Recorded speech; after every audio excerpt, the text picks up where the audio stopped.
Hello students, welcome to Knowledge Viewpoint. So this is Anmol Bansal and we are doing question answer series. In this class we will do lesson number 3, North Wind. So first of all we will do word meanings. First word is turned into his street. What it means? Reached the lane near his house. Turned into his street. ये सिर्फ एक word नहीं है, ये phrase है.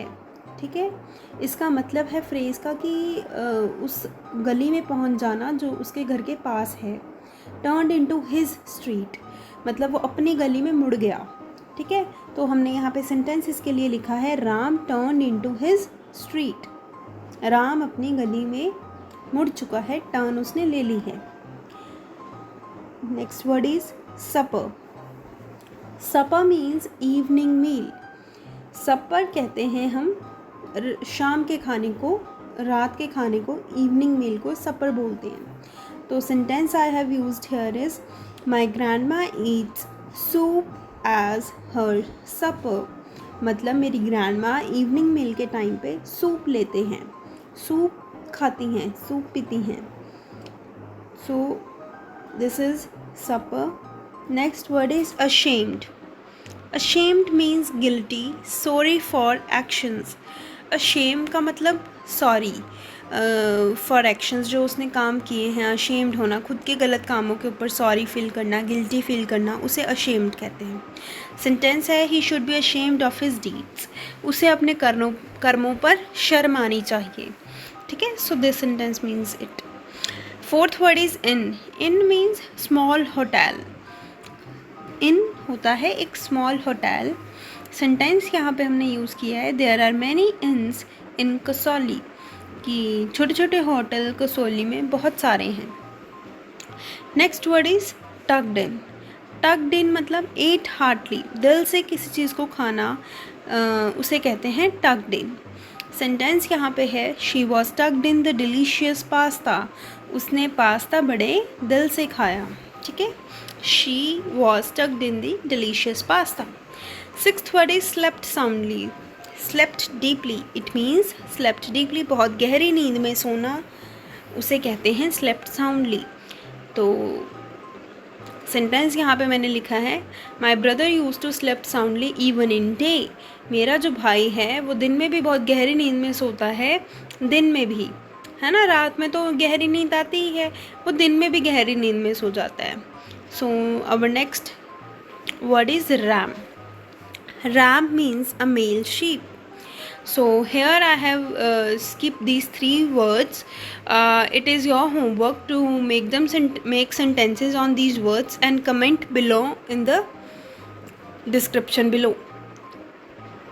So first word is ram, a male sheep. Sentence इसका आप लिखेंगे कमेंट में. Next word is cure looking. Unusual और स्ट्रेंज लुकिंग, किसी को बड़े ही स्ट्रेंज लुक्स देना, स्ट्रेंजली देखना कि जैसे पहचानता ही ना हो, उसे हम कहते हैं cure looking. Next word is barn. Barn means outdoor shed और buildings use to kept animals और थिंग्स. आउटडोर जैसे बाड़े होते हैं ना, हिंदी में हम बाड़े शब्द बोलते हैं जहाँ पे काउस बफेलोस को रखते हैं, एज अ पेट्स रखते हैं या सामान रखते हैं, तो दोज आर नोन एज बार्न. सो इन 3 शब्दों के लिए आप, इन 3 वर्ड्स के लिए आप सेंटेंस बनाएंगे और कमेंट सेक्शन में कमेंट करेंगे. ठीक है, so we will do fill in the blanks now. First fill in the blank is the boy dash the north wind. The boy blamed the north wind. Boy ने north wind को blame किया था, तो boy blamed the north wind. It was a dash stick. वो stick magic stick थी, तो यहाँ पे आएगा it was a magic stick. The boy dash that the innkeeper had stolen his gifts. Boy को समझ आ गया था कि इनकीपर ने उसके गिफ्ट्स चुराए हैं. ठीक है, तो यहाँ पे अंडरस्टूड आएगा. Next is the innkeeper had kept the table cloth in the kitchen. Innkeeper ने किचन में छुपाया था table cloth. Next is the stick dash the boy's command.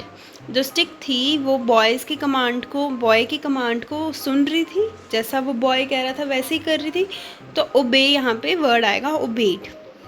Now we will do true false for this chapter.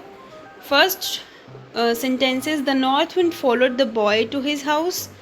क्या north wind boy के पीछे पीछे उसके house तक आई थी? No, false. So this sentence is false. Next sentence is the north wind gave the boy a plate and a spoon. North wind ने boy को प्लेट और स्पून दिया था. फॉल्स. नॉर्थ विंड ने बॉय को स्टिक दी थी. So this statement is also false. Now we will do third sentence, which is saying the tablecloth was kept in the kitchen, was kept hidden in the kitchen. Yes, innkeeper ने table cloth कहाँ पे छुपाया था? Kitchen में. So this statement is true. Fourth sentence is the innkeeper had hidden the ram in the kitchen. False. the innkeeper ने जो RAM था वो किचन में छुपाया था. False. उसने तो टेबल क्लॉथ किचन में छुपाया था. ठीक है. द innkeeper was thief. True. Innkeeper ने उसके गिफ्ट चुराए थे तो वो क्या है? थीफ. सो यहाँ पे आएगा true. Now the boy did not get back the north winds gift. Boy को उसके नॉर्थ विंड के गिफ्ट्स वापस नहीं मिले. फॉल्स. क्योंकि उसको गिफ्ट्स वापस मिल गए थे इसीलिए हम ये कह सकते हैं कि this statement is false. Now we will do question answers. First question is, why did the boy follow the north wind? The boy followed the north wind because it blew away his bag of flour. Boy ने north wind को इसीलिए follow किया क्योंकि north wind ने उसका जो bag था, floor वाला, आटे वाला बैग था, उसने वो उड़ा दिया था. ठीक है. Next question is, why did the north wind help the boy? North wind ने बॉय को हेल्प क्यों किया? क्योंकि नॉर्थ विंड जो थी वो गिल्टी थी, वो अशेम फील कर रही थी क्योंकि उसकी वजह से उसका जो फ्लोर का बैग था वो ब्लू हो गया था, वो उड़ गया था. ठीक है. तो north wind help the boy because he left ashamed. Because he left ashamed नहीं आएगा यहाँ पे बच्चे, आप ठीक कर लेंगे. He felt ashamed. ठीक है. ये थोड़ा गलत हो गया यहाँ पे. He felt ashamed. Third question is, what food did the boy order as he spreads out the tablecloth? अगर जब बॉय ने टेबल क्लॉथ स्प्रेड किया था तो बॉय ने क्या क्या ऑर्डर किया? Boy ordered beans, bread and meat. Boy ने क्या क्या ऑर्डर किया था? Bread, beans and meat. Fourth question is, how was the innkeeper punished? Innkeeper को पनिशमेंट कैसे मिली? क्योंकि इनकीपर ने बॉय के सारे गिफ्ट्स चुरा लिए थे, तो इनकीपर को पनिशमेंट कैसे मिली? The innkeeper was punished by being beaten by the stick until he told the boy where each thing he had stolen could be found.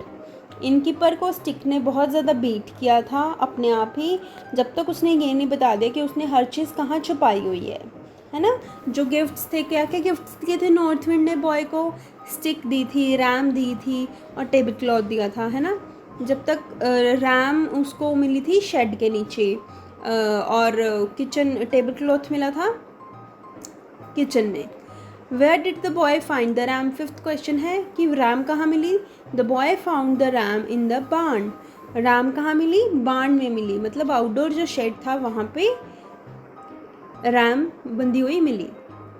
So these are the question answers. I hope everything is clear to you.